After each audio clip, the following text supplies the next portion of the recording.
The play is closely based on a true event, a terrible beating, a murder that happened 10 years ago in Wyoming.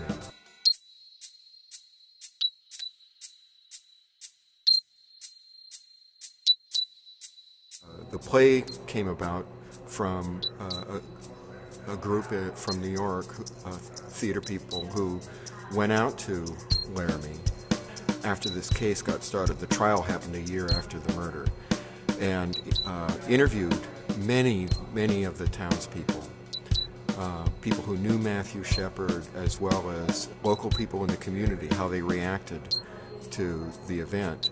And the play, that's really what the play is about how the town reacted to having this happen in their community. My secret hope was that they were from somewhere else. That then, of course, you could create that distance. We don't grow children like that here. Huh, it's pretty clear. We do grow children like that here. As a person of color, as a new person within the community, it relates to me is what also we went through within the community, in people not understanding where we come from and who we are and why we are here. So I am very much interested in seeing the play. I avoided reading anything about it so that I don't get biased information. But the play really relates to my life in this community here, in the sense of accessibility and being able to be accommodated as a member of the community.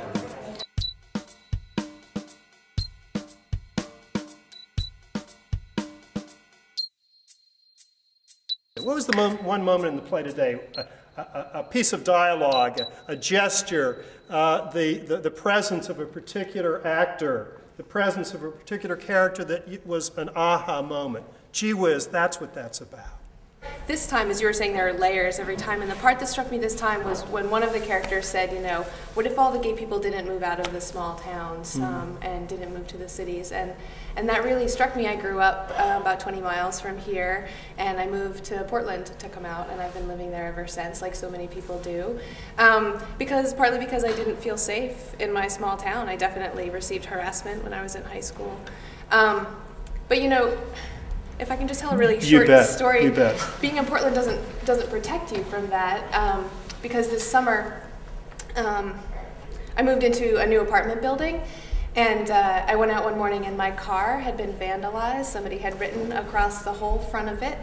They wrote in mustard, so it wasn't permanent, but they wrote "Gays Die" across the front of my car. Now, they didn't know me. I was brand new in the neighborhood. You know, they must have just seen me and my butch friends, you know, moving in.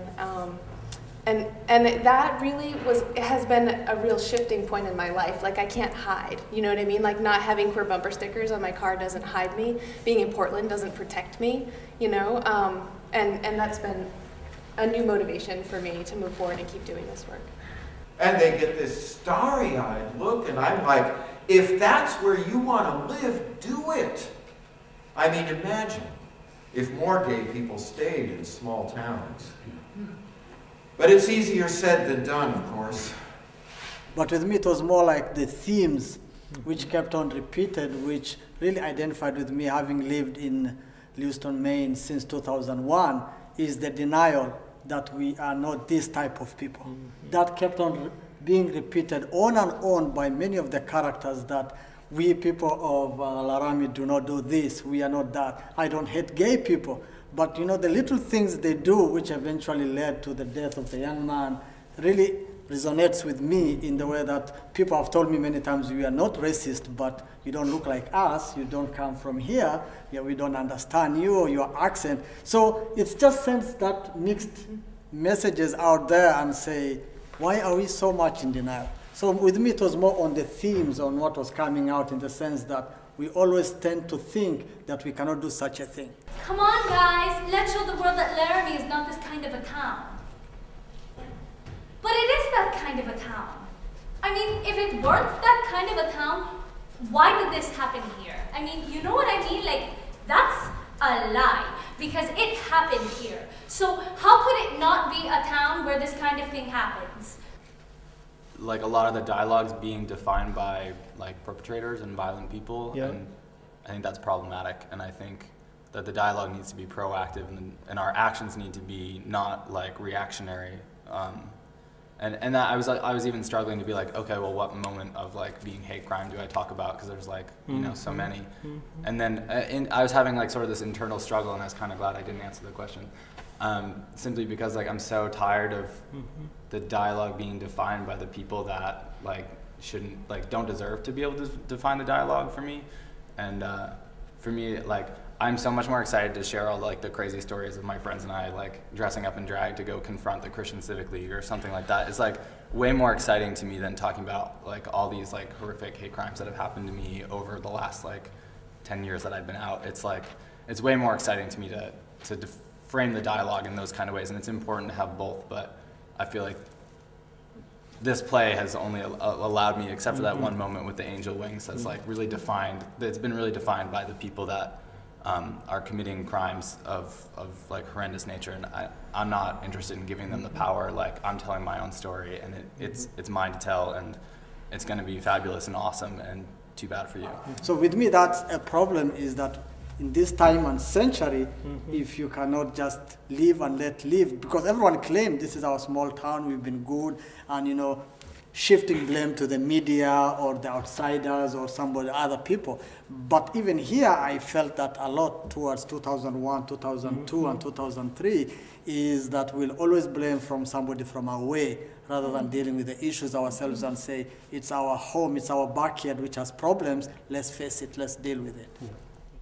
You think violence is what they did to Matthew? They did do violence to Matthew. But you know, every time that you are called a fag, or you are called a les or whatever. Or a dyke. Dyke, yeah, dyke. Do you realize that is violence? That is the seed of violence. I've had a lot of times in the community people saying that we are not racist. Okay, that's given. You can say I'm not a racist, I'm not prejudiced, I'm not biased against any human being.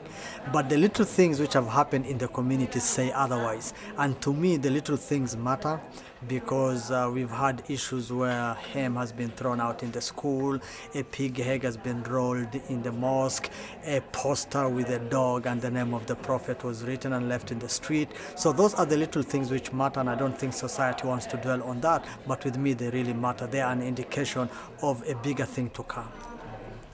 Matthew's mother said, go home, give your kids a hug, and don't let a day go by without telling them that you love them. And I think something like Laramie, what it does is it tells a story about a little town in Wyoming, but that is really any town, USA. Certainly it's the town that I grew up in, Shapley, Maine. And these things happen, and we can deny it, and we can say that it's because there's someone from away, or, you know, I didn't know this kid, he must have just moved here, his family didn't grow up here, whatever our excuses are. We can either deny that it happened in our town or in our state or in our country, or we can take ownership and then do something about it. And then that's when I think the proactive stuff really starts to happen.